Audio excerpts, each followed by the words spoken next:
Tonight, Ryanair. It's the airline we love to hate. It's absolutely rock bottom, as far as I'm concerned. But not so much we want to stop using it. There's no way I'd be able to afford to go and see all the places I have without the special offers that Ryanair have had on. We size up a company whose pilots pay for their own water and whose flight attendants are judged by the number of sandwiches they sell you. And we discover what it's like to be on the receiving end of a man who flies the hardest bargain of all.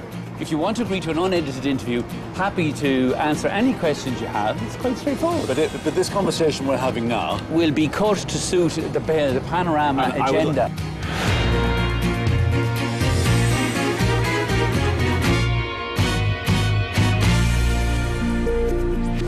This month, Ryanair went one step further in stripping air travel down to the basics, doing away with its check-in desks, forcing you to do it online instead and pay for the privilege.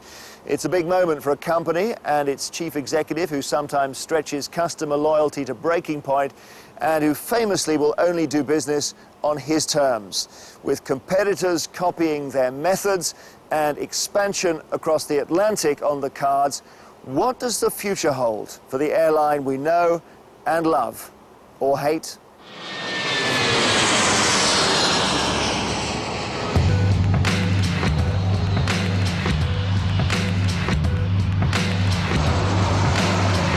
Stansted Airport, Ryanair's UK hub.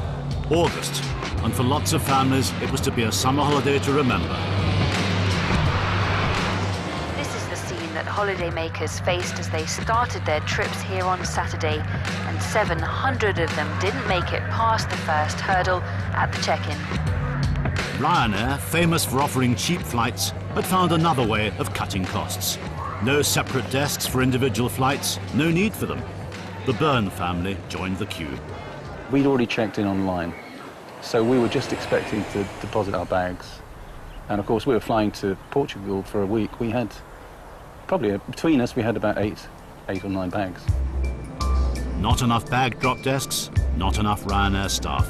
Result, holiday hell and bad news for Ryanair. They were handling 10 flights every hour, I think, at least. With that many people converging on just 4 overwhelmed handlers, it was never going to work. We were reaching desperation levels because we thought we're not going to be able to get this flight. They didn't. The Byrnes stayed at a hotel overnight and flew by a different airline the next morning to an airport 700 kilometers away from their intended destination, and finally got there by hire car instead. Ryanair have reimbursed the Byrnes and apologized, blaming a shortage of agency staff for the chaos. They said they were working to make sure that the situation didn't recur. The Byrne family think it could. By eliminating the costs, they are also eliminating certain services that customers demand. in your case, like getting on the flight at all. That's a simple thing to ask, and we're never permitted boarding.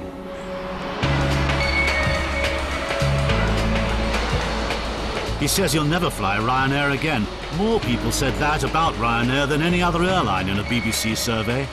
And which magazine's readers rated them 33rd out of 42 airlines for customer satisfaction. But come on now, all airlines have bad air days.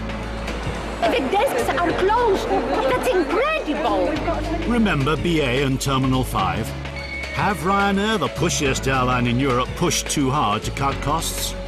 Or is radical Ryanair still showing the rest the way to fly? Even if they don't always endear themselves to customers. I don't think they go out of their way to make enemies. They just go out of their way to be as most efficient carrier as they possibly can be. So for Ryanair, it's not about being loved? No, it's not. And I'm not sure why any business should be.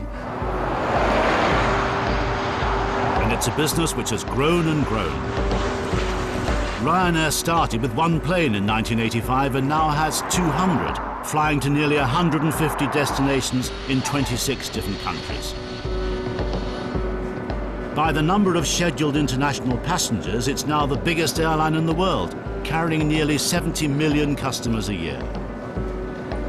It's been the great success story of European aviation over the last 15 years. And Ryanair's success depends on one man.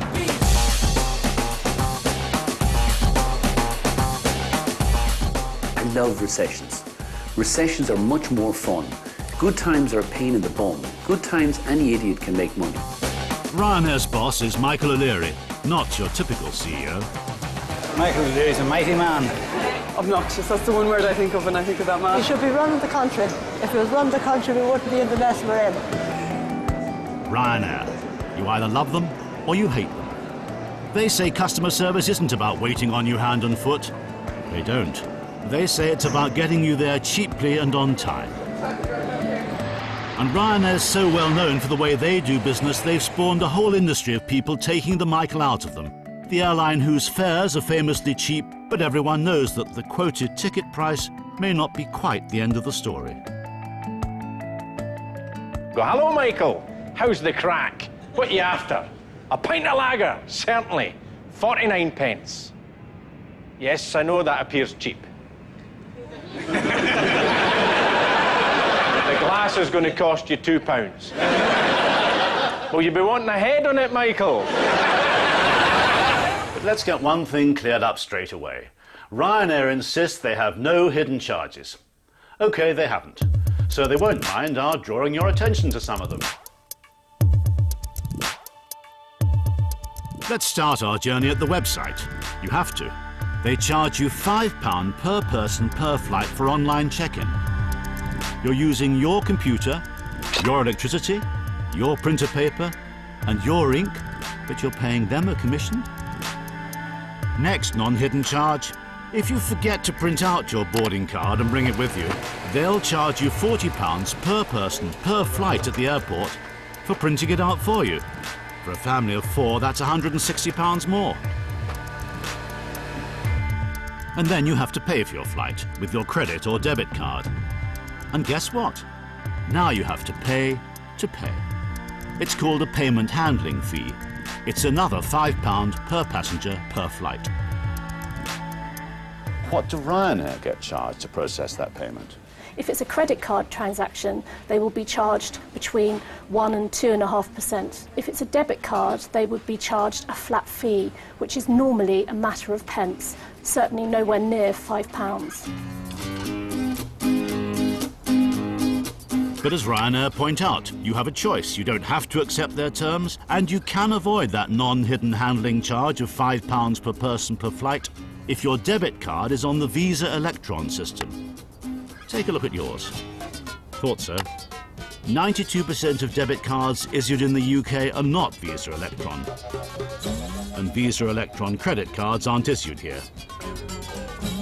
All the extras net Ryanair £500 million a year, a jump of 73% in 3 years. And we found that their website's design presented some potential pitfalls, which if you weren't very careful could end up costing you money too. If there are things going wrong here, is that just an accident? And if it isn't an accident, who's benefiting? I would be very, very surprised to see a design feature on this website that could be deemed poor design that would not be of benefit to Ryanair. Example, travel insurance. When it comes to travel insurance, the first question I'd expect to be asked is, do you want travel insurance? Do you want us to supply you with travel insurance? To which I would expect to answer yes or no. But there's no box for that. There's no box for that. But for some reason that seems inexplicable, no travel insurance is sitting here between Latvia and Lithuania. So all in all, it's a pretty confusing drop-down menu. I believe it is misleading because it's not explaining to you what questions you have to answer. The risk of poor design like this is that you could end up buying something you hadn't meant to. We told Ryanair and they replied that the travelling public have no difficulty with our website usability. Maybe. But we filmed that 3 weeks ago. And now that page of their website has been redesigned. So you do get a box to choose whether you want travel insurance or not. Setting things out very clearly is key to Ryanair's reputation. What people are saying today are that they think that Ryanair broke its promises. That yes, it's still cheap, but they didn't expect to be, I suppose you might call it, fined for not doing precisely what Ryanair suggested they might do. Gary Davis knows a thing or two about consumer branding, and he says Ryanair should watch out. people start to, I think, feel cheated if they're asked to pay a premium for carrying on a bag that they'd forgotten to check in online.